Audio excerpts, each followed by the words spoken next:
салом дӯстон ва мухлисони ММА тоҷик, ба канали мо хуш омадед. дар видео лайк гузоред ва мо оғоз мекунем. имрӯз мо ба шумо беҳтарин ва тозатарин хабарҳоро аз ММА тоҷик пешкаш мекунем ва шумо бошед моро бо лайку комментариҳои худ дастгирӣ намоед. ташаккур. спонсори видеои имрӯзаи мо интернет-магазин либосҳои мардона мебошад, ки ба шумо беҳтарин либосҳо ва пойафзулҳои гарми зимистонро бо нархи дастрас пешниҳод мекунад.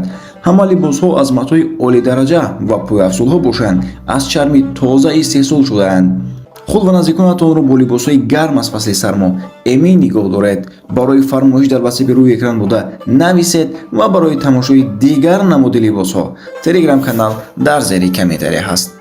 видеои имрӯзаи мо камтар хабарӣ мешавад. барои ҳамин ба ҳазор нишаста бо диққат то охир тамошо кунед. чӣ гунае ки медонед 12 ноябр мусобиқаи UFC 295 баргузор мешавад, ки дар кадри асосии шом дар вазни вазнин Том Аспинел бо варзишгари рус Сергей Павлович вомехӯранд. дар ин мусобиқа варзишгари машҳури тоҷик Нурло Алиев муҳорибаи дуюми худро ба Матеуш Ребески мегузаронад. ҳоло мо каме маълумотҳоро дар бораи ин ду варзишгар пешкашатон мекунем. Матеуш Ребески кишвари Полшаро намояндагӣ мекунад. ӯ 31 сол дошта дар вазни 70 кг баромад мекунад ва қадаш бошад 1 метру 70 сантиметр аст. фаъолияти касбии худро соли 2014 оғоз кард ва дар айни замон 19 муҳориба гузаронидааст, ки аз онҳо дар 18 тояш пирӯз ва 1 тояш бошад бохтааст. Матеуш дар мусобиқаҳои промоушенҳо ба монанди UFC, FEN, Dana White Contender Series иштирок кардааст. дар муҳорибаи худ бо чунин ҷанговарон баромад кардааст: Лоиқ Раҷабов, Ник Фиори, Фабиано Силва, Каик Брито ва дигарон ҷангидааст. моҳи августи соли 2022 пас аз шикаст додани варзишгари брезилиягӣ Родриго Лидио бо ҳусули буғӣ дар мусобиқаи Dana White Contender Series ба UFC роҳ ёфт.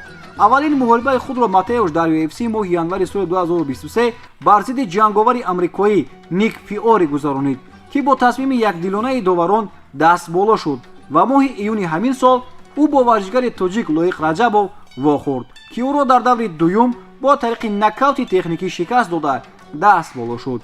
Ребески ҳам дар замин ва ҳам дар стойка бисёр хуб меҷангад ва як ҳарифи хатарнок барои варзишгари тоҷик мебошад, чун ӯ аз Нурулло дида муҳорибаи зиёд гузаронидааст ва аз ин маълум мешавад, ки таҷрибаи калони варзишӣ дорад.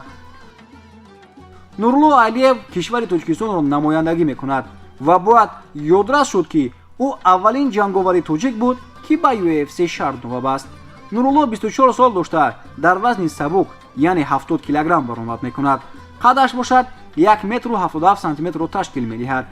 Алиев фаъолияти касбии худро соли 2018 оғоз кардааст. то ҳол 8 муҳориба гузаронидааст, ки дар ҳамааш ғолиб шудааст.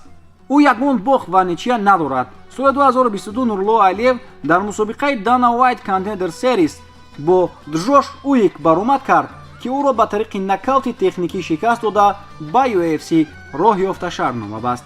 аввалин муҳорибаи худро Нурло дар UFC моҳи феврали ҳамин сол бо Рафаэл Алвес гузаронид, ки бо тасмими зиёди доварон муваффақиятро ба даст овард.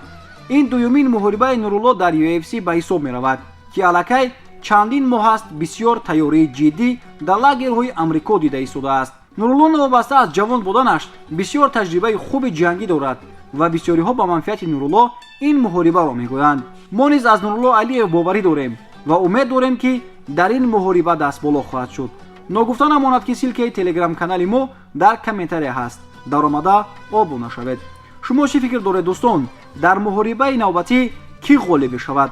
Нурло Алиев ё Матеуш Ребески? дар комментария ҳатман нависед ва мо бошем бо шумо то видеои баъдӣ хайри хуш мекунем. хайр дӯстони азиз.